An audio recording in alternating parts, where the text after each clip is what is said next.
우리 한국 사람들은, 동양 사람들은 새해 인사 두 번 해서 좋죠. 다시 한번 또 우리 진심으로 새해 복 진짜 많이 받으시기 바랍니다. 우리 한번 인사하겠습니다. 새해 복 많이 받으십시오. 네.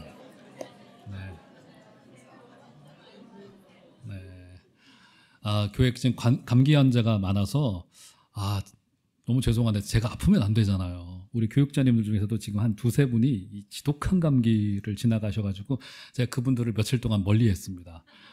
늘 이렇게 주일이 저는 걸려 있으니까 솔직히 저는 명절이 별로 명절 같지 않았습니다. 어제도 똑같이 보냈고 하여간 그랬는데 어쨌든 주일 예배 잘 드리시고 이제 이동하는 분들 계실 텐데 내일하고 모레 진짜 눈이 많이 온다고 합니다. 그래서 무리하지 마시고 이번에 집에 계시고 새벽에 오시고 수요 예배 오시고 특별히 이번 주 금요 기도회 우리 간증 집회 오셔서 우리 쉬는 김에 기도하자. 쉬는 김에 기도하자. 옆에 분들이 인사할까요? 쉬는 김에 기도하자. 이렇게 한번. 네. 집에서 그 드라마 보고 뭐합니까? 우리 연예인들이 걱정하라고 하고 우리는 기도하는 자리로 갔으면 좋겠습니다. 우리 장로님들께서 지금 이제 매주마다 지금 오늘도 오전에도 또 기도하셨곤 했지만 지금 나라가 굉장히 이제 어려운 상황이고 더더욱 그래서 그런지 특히 이제 목사 같은 사람들은 12월, 1월이 굉장히 바쁘기 때문에 솔직히 저는 두 달이 굉장히 좀 정신없이 지나갔습니다. 특세도 좀 있었고 중간에 저도 사실은 우리 성도님들께 말씀 안 드렸지만 살짝 좀 몸이 또 며칠 안 좋아서 저도 조금 쉬는 시간도 가졌고 기도원도 한 주간 올라갔다 왔고 이러다 보니까 12월 초부터 두 달이 지금 쏜살같이 달려갔어요. 정말 중간중간 또 신방도 몇 군데 다녀오다 보니까 그랬단 말이에요.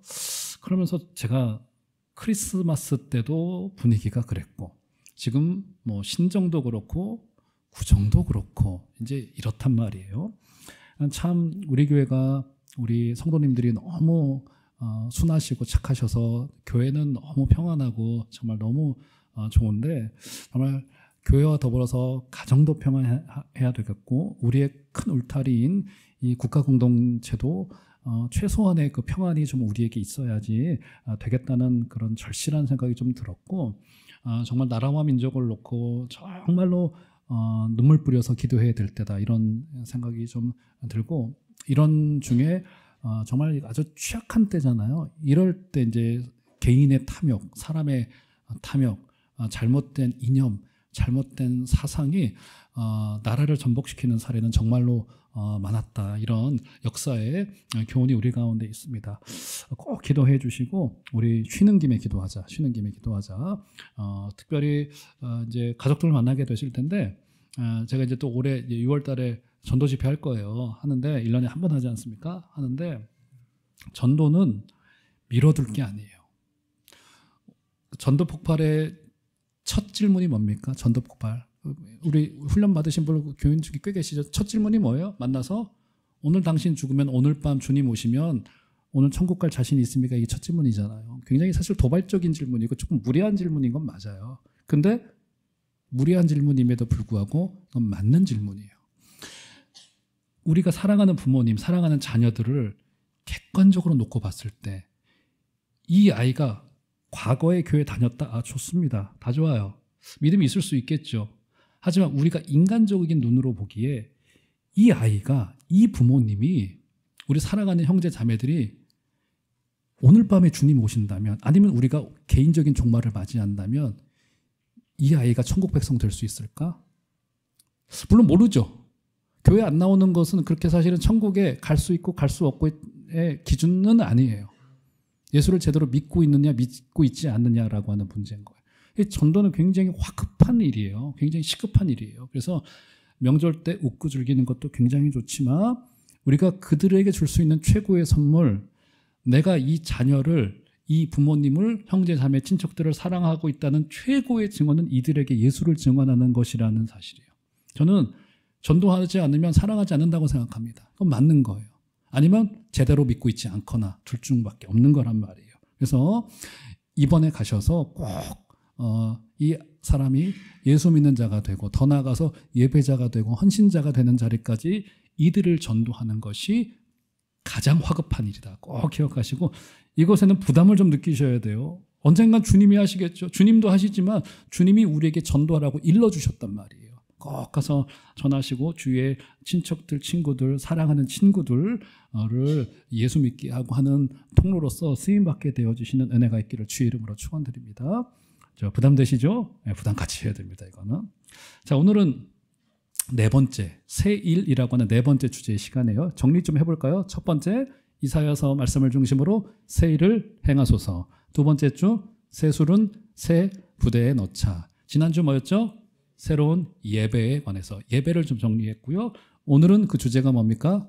새 하늘과 새 땅이에요. 자, 1절 한번 볼까요? 자, 21장 1절. 한번 큰 소리로 저와 같이 좀 읽어주시면 고맙겠습니다. 1절 다 같이 시작. 또 내가 새 하늘과 새 땅을 보니 처음 하늘과 처음 땅이 없어졌고 바다도 다시 있지 않더라. 새 하늘과 새 땅이 옵니다. 자, 새 하늘과 새 땅을 한자어로 뭐라고 표현합니까? 잘 알고 계시네요. 신천지예요. 신천지. 이게 지금 우리가 잃었어요. 우리가 빼앗겼어요. 자, 그래서 저는 이게 너무 말씀을 묵상하다 보니까 억울하더라고요. 그래서 말씀 증언하는 요 30분 동안에만 새하늘과 새 땅이라고도 표현하겠지만 제가 신천지라고 이야기할 테니까 그 신천지가 아니고 이 창세기 21장의 이 신천지다. 그렇죠? 이 신천지는 우리에게 선물과도 같은데 우리가 빼앗기고 말았어요. 제가 과거에 사역했던 교회에 바로 앞에 약국이 하나 있었습니다. 약국이 굉장히 오래된 정말 역사, 우리 교회 역사만큼이나 수십 년 된 약국이라고 하더라고요. 대를 이어서 약국을 하던 분이셨는데 그 약국 이름이 뭐였냐면 신천지 약국이었었습니다. 근데 10여 년 전쯤에 신천지가 엄청나게 이제 바로 할 때 그때 그 약국 그 약사이면서 사장이셨던 그 선생님이 정말 심각하게 고민을 했어요. 수십 년 된 이름을 바꿔야 되나 할 정도로. 무슨 말이냐면 이 요한계시록 21장의 이 현장은 우리에게 굉장히 소망을 주는 말씀임에도 불구하고 여기에서 잘못 오해가 되거나 해설이 잘못되어지면은 여기서 이단이 바로 하기도 하고 또 천국에 대하여 가장 큰 혼란을 주기도 하는 본문이 바로 이 본문이다라고 우리가 볼 수 있을 것 같아요. 여러분 가끔 시중에 돌아다니다 보면은 지금도 서점에 기독교 서점에 깔려있는 책 이름 중에 하나가 뭡니까? 내가 본 천국 이라고 하는 이름으로 책이 많이 팔려나가기도 하고 아마 모르긴 몰라도 우리 종암제일교회도 30-40년 전에는 그런 간증자들을 모셔서 간증 집회를 했던 기억이 날 거예요. 제가 청년으로 있었던 교회에도 천국을 다녀오셨다라고 하는 평신도 분을 모셔가지고 간증 집회하고 말씀 집회하면서 저도 굉장히 은혜 받았던 경험이 나고요. 내가 본 천국, 내가 봤다니까 뭐라 할 말은 없고 그런데 제가 2-3명의 그런 분들의 간증 집회를 가만히 종합해서 들어보니까 분명히 같은 천국을 이야기를 할 텐데 1번, 2번, 3번 간증자의 다녀온 천국의 내용이 다 같아요? 달라요? 다른 곳을 다녀왔나 봐요. 그렇죠? 그러니까 제가 지금 드리고 싶은 말씀은 뭐냐면 우리의 주관적인 내용과 경험은 늘 오염되기 쉽다는 점이 있어요. 그죠? 이것이 굉장히 우리에게 치명적인 문제라는 거란 말이죠. 결정적으로 과연 그들이 말하고 있는 그 천국에 대한 묘사가 성경에서 말하고 있는 천국의 내용과 부합하고 있느냐, 과연 성경적이냐라고 하는 거예요. 아니 가보니까 말이야 평신도였던 우리 성도님의 집에는 보석으로 막 대리석처럼 쫙 깔려 있고 베드로는 문지기를 하고 있고 갔더니 교회를 섬겼던 담임 목사님의 집에는 지푸라기만 남아있더라라고 하는 간증을 들으면서 과연 그 보석이라고 하는 것이 실제로 지금 이 땅에서 말하고 있는 그 보석을 말하고 있는 것이 맞느냐 등에서부터 시작하여서 과연 성경이 말하고 있는 천국과 부합되고 있느냐에 관한 문제도 있단 말이에요. 여러분 그래서 우리는 성경이 말하지 않는 부분까지 알고 싶어하는 호기심과 지식적인 욕구를 준 것은 하나님의 창조의 신비라고 생각을 합니다. 하지만 우리가 칼빈의 지혜를 배워야 되는데요. 요한 칼빈도 400년 전, 500년 전 사람이잖아요. 그 사람은 천재로 불렸습니다. 얼마나 책을 많이 읽었던지 온몸 책이 너무 이제 공부를 열심히 하다 보니까 온몸이 깡 말랐어요. 게다가 그분은 학자만이 아니라 목회를 하면서 스위스 제네바에서 목회를 하면서 신학자 노릇까지 했단 말이에요. 그러니까 얼마나 바빴겠습니까? 엄청난 책을 읽어냈고 엄청난 글을 썼는데 그 천재라고 불렸습니다. 성도들이 칼빈에게 와가지고 질문을 합니다. 칼빈 선생님, 이러이러한 것에 대해서 어떻게 생각하세요? 신앙에 대한 질문을 던진단 말이에요. 근데 아무리 천재인 신학 박사를 하더라도 대답을 해줄 수 있는 것이 있고 대답을 해줄 수 없는 게 있어요. 고민이 됐단 말이에요. 그때 칼빈이 내렸던 굉장히 중대한 기준 한 가지가 있습니다. 우리는 성경이 가는 데까지 가고 우리는 성경이 멈춰서는 곳에 멈춰섭니다. 이 말을 제가 왜 드리냐면 우리는 주관적인 경험으로 하나님을 묘사하고 싶고 더 나아가서 하나님을 변호하고 싶어요. 여러분 굳이 우리가 하나님을 변호할 필요 없습니다. 하나님이 우리의 변호자이시지 우리가 하나님을 변호하는 게 아니에요. 막 성경으로 모든 것을 다 그러니까 막 설명을 하고 싶어지는 그 욕구가 생겨난단 말이에요. 그런데 우리 하나님께서는 사실은 성경의 주인 되시지만 성경보다 훨씬 더 크신 분이시고 그죠? 우리가 그분에 대해서 알지 못하는 부분이 굉장히 많단 말이에요. 그 부분은 신앙의 미지의 영역으로 남겨뒀습니다. 알 수 없는 부분을 남겨뒀어요. 천국에 대한 묘사도 성경에서 기록한 객관적인 묘사 이외의 우리의 주관적인 경험은 오염되기 쉽고 남용되기 쉽고 오용되기 쉽단 말이에요. 여러분 이것은 신앙생활도 마찬가지입니다. 우리는 신앙생활을요. 우리의 주관적인 경험과 내용과 우리의 기호를 가지고 신앙생활을 하는 것이 절대로 아니에요. 그죠? 우리는 뭐 조금 과도한 표현이긴 하지만 우리는 성경을 신봉하는 자들이에요. 우리는 경전이 있는 자들인 겁니다. 이것을 기준으로 가지고 있는 자들인 거란 말이에요. 그죠? 그래서 성경이 우리가 가야 할 천국에 대하여 묘사하는 것 이상은 우리의 것이 아니라는 사실이에요. 제가 한번 예로 들어드렸는데 한 40여 년 전쯤에 미국에서 미국 나사가 보이저 1호와 보이저 2호를 쏘아 올렸습니다. 보니까 보이저 2호를 먼저 쏘아 올렸대요. 그 다음에 보이저 1호, 그러니까 나중에 이름을 붙인 거죠. 근데 보이저 1호가 더 빨리 태양계 밖을 지나가서 이 이름을 보이저 1호라고 했고 2호라고 했다고 하더라고요. 근데 지금 2013년도쯤인가 40여 년 전에 쏘아 올렸던 보이저 1호가 태양계를 이제 막 지나갔대요. 보이저 1호는요. 지구상에서 인간이 만든 물체 중에 가장 빨리 움직이는 물체라고 하더라고요. 엄청난 속도로 우주 공간을 지금 유영하여서 지금 그 동력을 가지고 지금 이동하고 있단 말이에요. 무려 50년 가까이 지났는데 이제 태양계를 막 지나갔어요. 몇 년 되지 않았습니다. 그렇죠? 굉장히 신비하긴 하지만 근데 여러분 아시잖아요. 태양계는 우주의 점에 불과해요. 우주의 먼지에 불과해요. 그러니까 크기로 봤을 때 먼지에 불과하고요. 과학자들은 지금 우주의 그 거대함을 밝혀내고 있고 우주가 지금 계속 팽창하고 있는데 99.99999%에 대해서는 우리는 전혀 알 수 없고 볼 수도 없어요. 제가 드는 질문은 이거예요. 왜 하나님이 알 수도 없고 직접 우리의 눈으로 볼 수도 없고 만질 수도 없는 미지의 영역을 만드셨을까? 그렇잖아요. 궁금하잖아요. 도대체 왜 만드셨지? 우리 알 수 없는 부분을 남겨놓으셨단 말이에요. 근데 그게 목적이에요. 알 수 없는 걸 남겨놓으신 거예요. 이것은 하나님의 영역입니다. 그렇죠? 하나님의 것이에요. 우리는 절대로 알 수 없고요. 절대로 볼 수 없고 아무리 인간의 과학기술이 첨단의 그 위를 달려간다 할지라도 볼 수 없는 하나님의 영역, 미지의 영역을 남겨놓으심으로써 우리 하나님이 얼마나 위대하시고 찬송받기에 합당하시고 우주보다 더 큰 하나님이신지를 우리에게 남겨놓으셨단 말이에요. 사랑하는 종암제일교회 성도 여러분, 성경이 말하는 대로까지만 가면 될 거고요.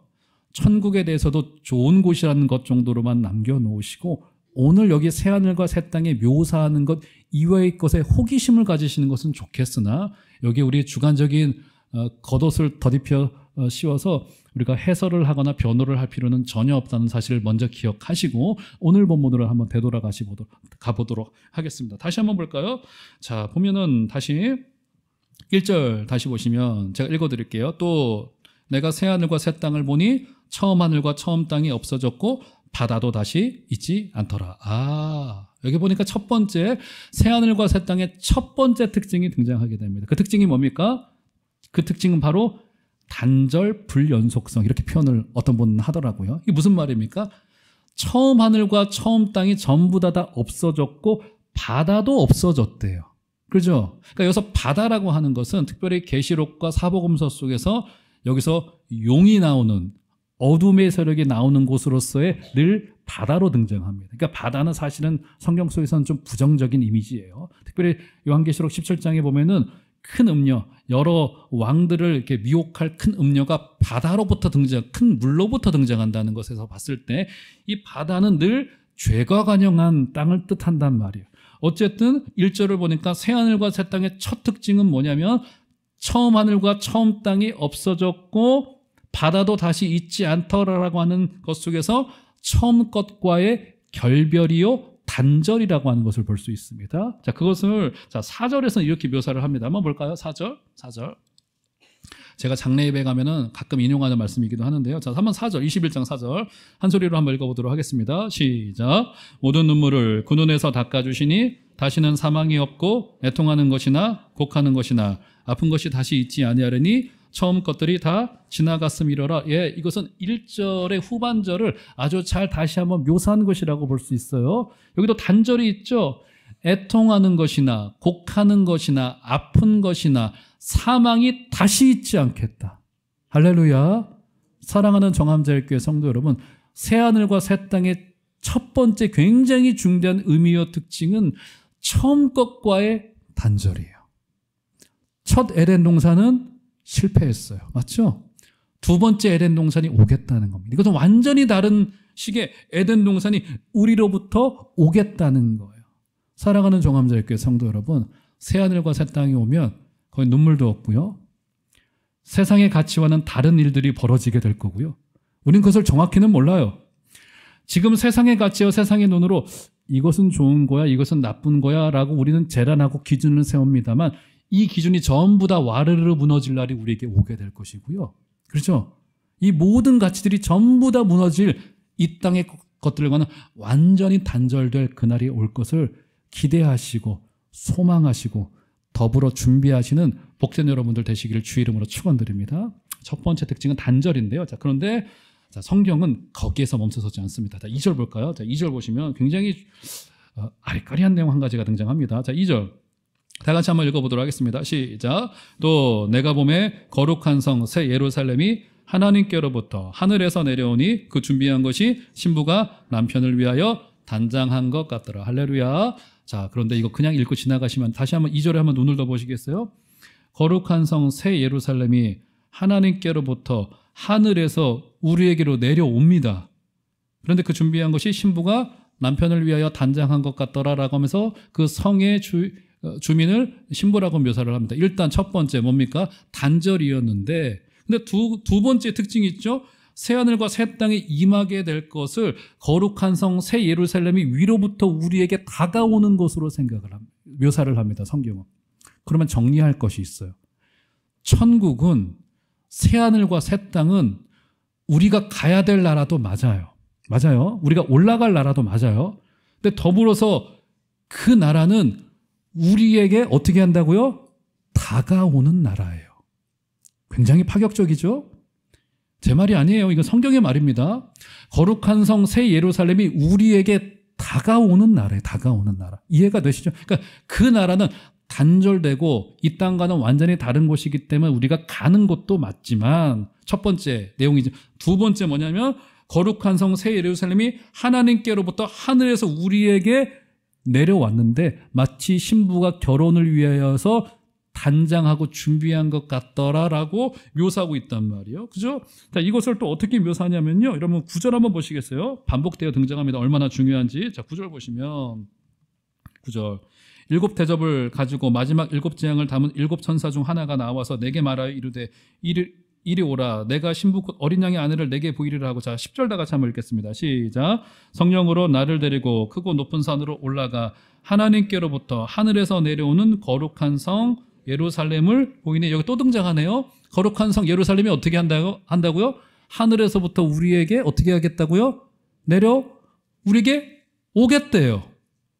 자, 두 번째 정리해야 됩니다. 이게 뭡니까? 천국은 우리가 갈 곳도 맞지만 우리에게 다가와 임재하는 나라예요. 굉장히 중요합니다. 자, 그러면 도대체 이 성이, 그러니까 새로운 예루살렘 성이 우리에게 다가와 임재하겠다고 하는데 이 성이 어떤 성이냐는 거예요, 도대체. 그것을 요한계시록 21장 후반부쯤에 그것을 여러 가지로 묘사하고 있던 중에 딱 한 군데만 보겠습니다. 자, 보시면 16절을 보시면 그 성령, 그 성을 측량을 합니다. 측량. 자, 16절 제가 읽어드릴게요. 그 성은 네모가 반듯하여 길이와 너비가 같은지라 그 갈대자로 그 성을 측량하니 12,000 스타디오니오 길이와 너비와 높이가 같더라. 자, 이 뭐 얼마나 큰지는 중요하지 않고 여기서 굉장히 중요한 점이 뭡니까? 길이와 너비와 높이가 같대요. 길이와 너비와 높이가 같은 게 여러분 같은 걸 도형상 우리가 뭐라고 말하죠? 정사각형 혹은 정입반명체라고. 뭐 정사각형이라고 그냥 생각합시다. 옆에와 가로와 세로가 같대요. 높이도 같대요. 가로 세로 높이가 같은 거예요. 그죠? 그러니까 정육방면체의 모습으로 하늘에서부터 여러분 지금 제가 2단 강의하듯이 저를 쳐다보고 제 말이 아니면 지금 성경이 이야기하고 걸 제가 그대로 이야기하고 있는 거예요. 그죠? 정입방면체로 우리에게 내려오고 있는 나라를 사도 요한이 본 거예요. 그러면 성경을 찾지는 않겠습니다만 구약 성경 속에 미리 말씀드리면 2부 때는 성도님 중에 한두 분 이걸 맞췄어요. 구약 성경 속에 정사각형으로 측량되어진 유일한 공간이 있습니다. 정사각형으로 측량된 유일한 공간이 있어요. 어딜까요? 아주 유일한 공간이에요. 성경에 측량이 많이 나오잖아요. 성막과 성전 안에 존재했던 유일한 공간. 그렇죠. 찍었지만 맞히셨습니다. 어디예요? 지성소예요. 성경 속에 구약 성경에서 유일하게 이걸 정사각형 형태로 되어져 있는 공간이 바로 지성소예요. 지성소는 가로 세로 길이가 같아요. 그러니까 지금 여기서 신약의 성경학자들은 바로 여기서 이것이 지성소가 우리에게 내려와 임하는 현장으로 보는 것이 옳다는 해설을 내려놓고 있는 거예요. 자, 지성소예요.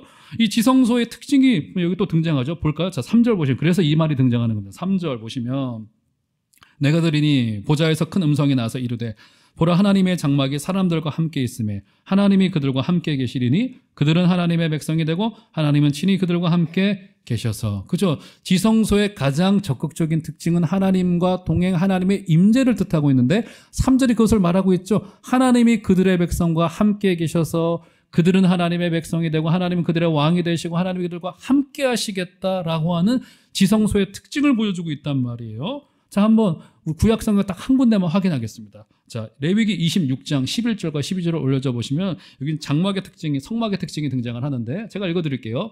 내가 내 성막, 그죠? 이건 광야에서 성전 대신 그 이전에 성전에 이제 프리뷰 형태로 만들었던 성막이잖아요. 성막을 너희 중에 세우리니 내 마음이 너희를 싫어하지 아니할 거예요. 자, 여러분 저 11절에서 하나님의 마음이 읽히십니까?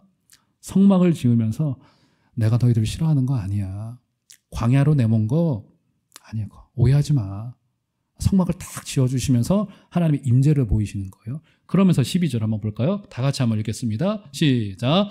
나는 너희 중에 행하여 너희의 하나님이 되고 너희는 내 백성이 될 것이니라. 오늘 본문의 3절과 거의 유사하죠?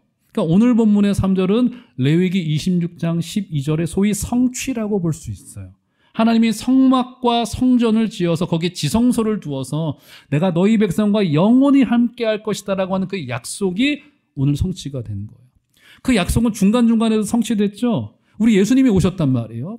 그 이름을 예수라고도 했지만 예수님의 다른 이름이 있었죠. 그 다른 이름이 뭡니까 여러분? 임마누엘. 그 뜻이 뭐죠? 하나님이 우리와 함께 하시다로 예수께서 이 땅의 진정한 성전이 되심으로 성취가 되어진 거고 레위기 저 말씀이 게다가 성령께서 우리 안에 내주하심으로 말미암아서 그것은 우리에게 주관적인 경험으로까지 우리가 느낄 수 있게 되어질 정도로 하나님이 약속을 성취하여 주신 거예요. 그래서 사랑하는 성도들은요, 하나님의 임재를 구하기만 하면 하나님께서 역사하십니다. 저는 분명히 믿습니다. 마음이 괴로울 때요, 길을 걸어가다가 주님께 기도해 보세요. 저 운전하다가 차 막힐 때 있잖아요. 기도합니다. 찬양 부르면서 기도해요. 그럼 하나님께서 너무너무 신비한 위로를 주세요. 너무너무 신비한. 어떤 위로를 주신지 아세요? 얘야, 상현아, 그 목회 네가 하는 거 아니야. 애쓰지 마. 마음을 애쓰지 마. 내가 하는 거야. 그 교회 내 교회야. 얼마나 마음이 위로가 되든지. 아, 주님께서 이 종암제일교회 책임지시겠구나. 제가 성도님이 힘든 일이 생기면 아프신단 말이에요. 마음은 인간적으로 걱정되고 또 병원에 가시나? 걱정되고 근심되고 할 때 가만히 생각해 보면 주님의 백성인 거란 말이에요. 이게 바로 임마누엘인 거예요. 그러니까 구약의 성막과 성전으로부터 주님께서 예고되신 바 그것이 임마누엘 되신 예수님께서 이 땅에 오셨고 성령께서 우리 안에 내주하셔서 우리가 기도할 때마다 들으시고 게다가 마지막 새하늘과 새 땅에 임할 때 또 다른 지성소가 우리에게 임함으로 말미암아서 하나님의 임재가 우리 가운데 임하는 바로 이 모습이 새하늘과 새 땅의 굉장히 중요한 연속성상의 두 번째 특징이라는 겁니다. 그러면 우리가 뭘 해야 될까요? 뭘 해야 될까요? 하나님의 임재를 기다리는 신천지를 기다리는 우리의 특징은 구약의 때로부터 시작이 된 건데 바로 그 적극적인 첫 번째 특징은 하나님의 임재를 경험하는 삶이에요. 사랑하는 종합제일교회 성도 여러분, 이번 한 주간을 살아내는 동안에도 하나님의 임재를 경험하시고 길을 걸어가실 때에도 자리에 누우셨을 때도 식사를 하실 때에도 일을 하실 때에도 하나님의 임재가 저와 여러분들 가운데 있게 되기를 주의 이름으로 축원드립니다. 자신의 살아가는 백성의 가장 큰 특징이요, 마지막 종말을 기다리는 우리의 중요한 자세는 하나님의 말씀을 임재를 불같이 경험하는 거예요. 이번 한 주간에도 주님의 그런 역사를 기대하여 주시고 소망하여 주시고 가족들과 함께 누리시는 여러분들 되시기를 주의 이름으로 축원드립니다. 자, 이제 알겠어요. 두 가지 특징이 있어요. 첫 번째는 단절, 완전히 다른 나라가 올 것인데 그런데 하나님의 임재는 지금 여기서부터 연습하여서 그 나라에서 완성되어진다는 겁니다. 그죠? 하나님 임재를 계속 경험하고 하나님의 임재를 경험하면 그분의 얼굴을 닮아갈 거예요. 그분을 닮아가게 될 겁니다. 자, 그러면 두 번째 조금 더 가볼까요? 자, 새하늘과 새 땅이 이렇게 새로운 나라인데 나라라면 백성이 좀 있어야 될 거 아니겠습니까? 자, 그 백성을 어떻게 묘사하는가를 한번 봅시다. 자, 2절 보시면, 자, 2절 제가 읽어드릴게요. 또 내가 보매 거룩한 성 새 예루살렘이 하나님께로부터 하늘에서 내려오니 그 준비한 것이 누구라고 묘사합니까? 예, 신부. 그 나라의 백성의 정체성을 뭐라고요? 신부라고 묘사를 하는데 그럼 이 신부가 도대체 어떤 신부냐? 우리 9절로 쭉 한번 내려가 볼까요? 자, 9절 보시면 이런 이야기가 있습니다. 7 대접을 가지고 마지막 7 재앙을 담은 7 천사 중 하나가 나와서 내게 말하여 이르되 이리로 오라. 내가 신부 곧 누구라고요?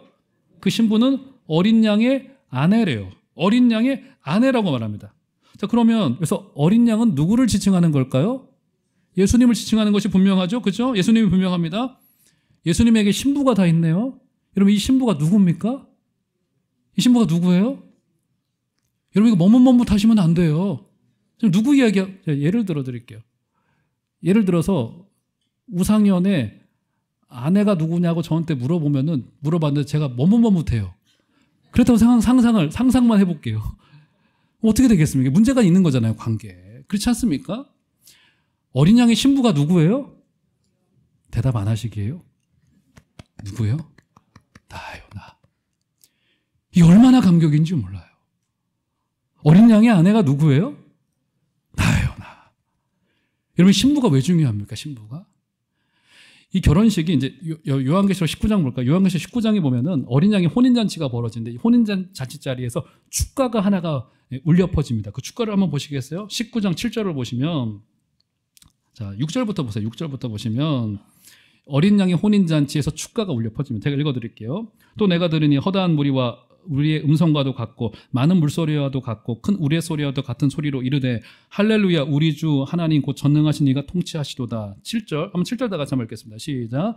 우리가 즐거워하고 크게 기뻐하며 그에게 영광을 돌리세. 어린 양의 혼인 기약이 이르렀고 그의 아내가 자신을 준비하였으므로 하면서 지금 신부와 함께 어린 양이 찬송을 받을 때 신부도 함께 박수를 받아요.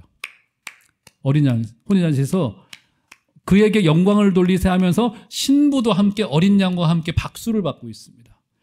지금도 그렇지만 그때의 결혼 문화 속에서 신부는 남편의 모든 영광과 존귀에 동참하게 됩니다. 그래서 신부는 박수 받는 거, 박수. 당신 너무 아름답소. 너무 대단합니다. 엄청납니다. 결혼식에서 신부가 왜 중요한 거예요? 남편의 모든 존귀에 동참하는 것이 바로 신부의 역할이에요. 신부의 역할. 바로 남편 때문에 존귀함을 받는 거예요. 그러니까 신부라는 말은 교회가 예수 그리스도만큼이나 아름답고 존귀하다는 겁니다. 이 굉장히 중대한 내용이에요. 우리 주님 때문에 저와 여러분이 세상 속에서 교회로서 그런 모습이라는 거예요. 사랑하는 종합제일교회 성도 여러분, 우리의 믿음의 눈이 떠져서 우리가 얼마나 영광스럽고 얼마나 대단한지가 눈에 보여오시는 여러분들 되시기를 주의 이름으로 축원드립니다. 저는요, 솔직히 그 말을 싫어해요. 복 받으셔야 됩니다. 그 말 별로 안 좋아합니다. 저는 안 좋아한다기보다 틀린 말이라고 생각해요. 복 받아야 됩니다가 아니에요. 우리는 복 받은 자예요, 이미. 그러니까 복 받아야 됩니다라는 말은 복을 안 받은 자라고는 전제를 가지고 있잖아요. 그렇지 않아요. 우리 어린 양이 신부예요. 그 존귀에 동참했어요. 우리 믿음의 눈을 조금만 들면요, 우리 스스로가 얼마나 영광스럽고 존귀하고 이 종암제일교회가 여러분 한 분 한 분이 얼마나 위대한지가 눈 떠져서 보여올 거란 말이에요. 여러분 복 받으신 분이세요. 할렐루야. 사랑하는 종암제일교회 성도 여러분, 그 주님의 영광에 동참하시는 여러분들 되시기를 주의 이름으로 축원드립니다. 그렇죠? 그런데 그때 신부에게 한 가지 준비하라고 합니다. 한번 볼까요? 19장 8절 보시면, 자 19장 8절 한번 보실까요? 자, 한번 다 같이 한번 19절 8절 읽겠습니다. 시작. 그에게 빛나고 깨끗한 세마포 옷을 입도록 허락하셨으니 이 세마포 옷은 성도들의 옳은 행실이로다 하더라. 무엇을 준비하래요? 빛나고 깨끗한 세마포 옷을 준비하라고 합니다. 이 땅을 신부로 살아내면서 우리에게 빛나고 깨끗한 세마포 옷, 아마도 성도들의 옳은 행실인 정결을 말하는 것이 분명할 것 같아요. 자, 그런데 왜 굳이 옷이라고 했을까? 옷. 우리에게 옷을 입으래요. 옷을 걸쳐 입으래요. 옷을.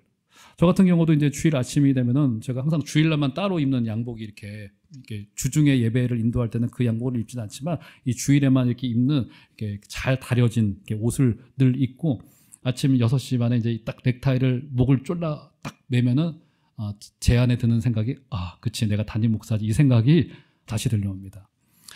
제가 한 2, 3주 전에 영화를 하나 봤어요. 제가 이 영화는 한번 보시라고 추천해 드립니다. 명절 기간에.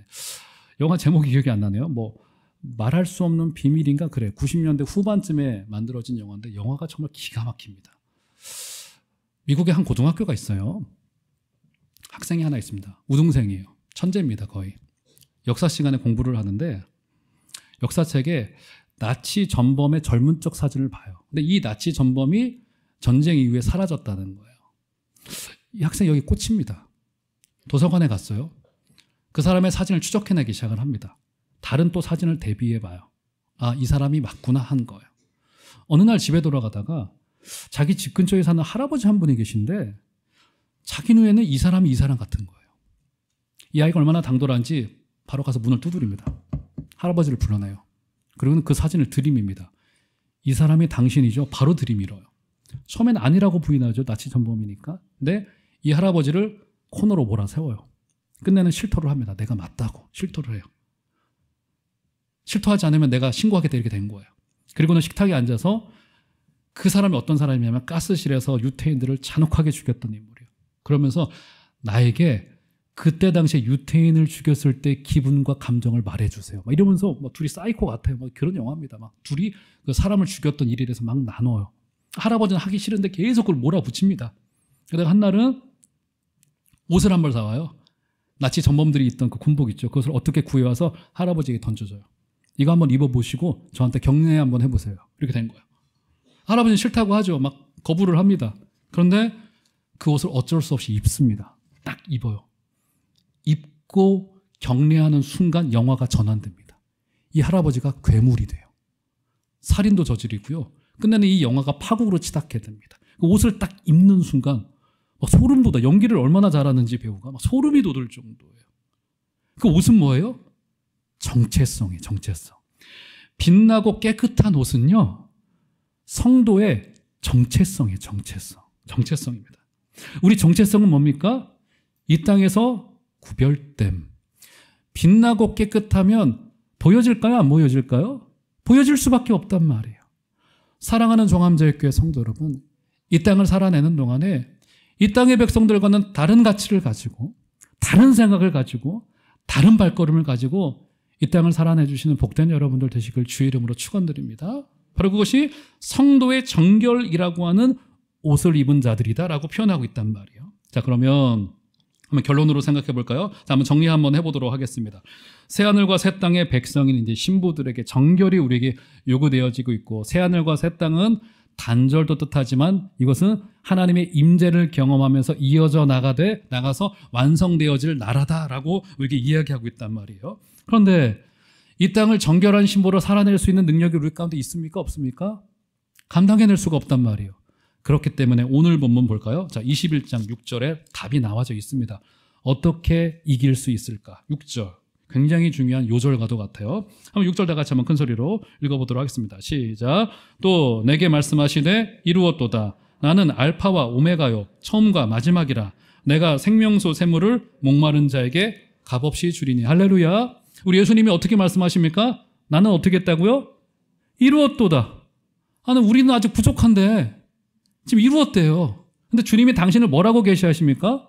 나는 알파와 오메가요 처음과 마지막이라고 주님께서 당신을 계시하십니다. 여러분, 이거 어떤 뜻으로 받아들이셨어요?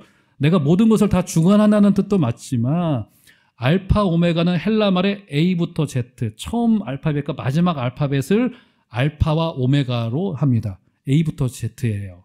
그죠? 이겁니다. 이게 무슨 뜻을 가지고 있냐면 처음과 마지막이라고 하는 이것 속에 담겨져 있는 핵심적인 가치는 이 일을 시작하신 그분께서 반드시 완성시키는 자리까지 우리를 이끌어 가시겠다는 거예요. 그래서 우리는 절망할 필요가 없는 거예요. 이끌어 가시겠다는 거예요.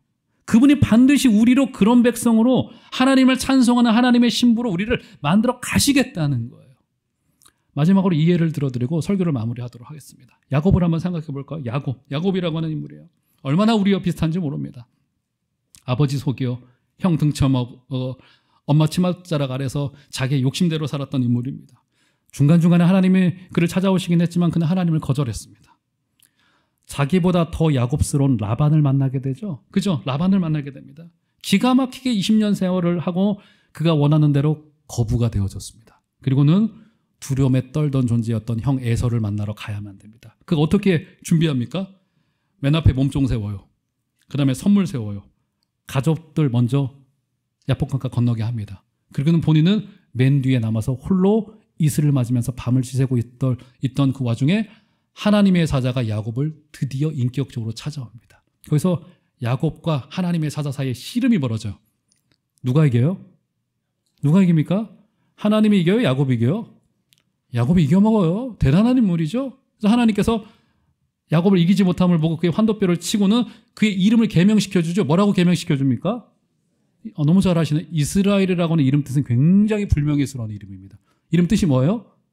하나님과 싸워서 이겼다는 거예요. 엄마들은 이 이름이 확 이름이 와 닿으시죠? 어떤 겁니까? 어떤 상황이 된 겁니까? 야, 네가 이겼어. 됐어? 이거잖아요. 우리 집안 얘기 아닙니다. 야, 네가 이겼어. 네가 이긴 거잖아. 하는 거란 말이에요. 그렇죠? 이스라엘이라고 하는 이름을 가지고 불명예스럽게 살아갑니다. 그러다가 그가 어떤 일을 겪습니까?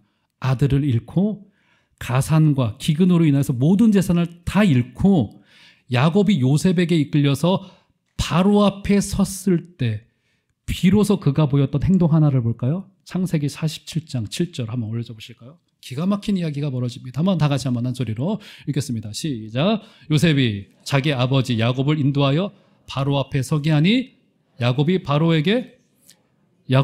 어떻게 해요? 지금 축복할 때입니까? 지금 목숨 좀 살려달라고 머리 좀 숙이고 조아릴 때 저희 밥 좀 주세요. 거처 좀 주세요. 지금 모든 재산 다 잃고서 딱 바로 앞에 처음 섰을 때 비로소 그는 머리에 번쩍하는 게 깨달아져요. 뭡니까? 나도 바로도 하나님의 복이 필요한 자였구나. 이걸 깨닫고 그가 거짓골이 됐을 때 비로소 처음으로 사람을 축복합니다. 처음으로 사람을 축복해. 모든 가산을 다 잃었을 때 하나님을 처음으로 축복하게 된단 말이에요. 하나님이 야곱을, 욕심 많던 거짓말쟁이 야곱을 저렇게 열국의 왕을 축복하는 자로 하나님께서 끝내는 만들고 완성시키신다는 거예요. 그렇기 때문에 사랑하는 종합제일교회 성도 여러분, 우리 절망할 것 없고요, 자랑할 것 없고요, 오직 하나님의 은혜에만 붙들려 주시는 복된 여러분들 다 되시기를 주의 이름으로 축원드립니다. 새하늘과 새 땅의 백성은 신부들인 여러분들이시고요. 정결의 옷을 준비하셔야 될 텐데 하나님이 완성시키실 거예요. 그 은혜에 동참하여 주셔서 이번 한 주간도 승리하게 되시는 복된 여러분들 다 되시기를 주 이름으로 축원드립니다.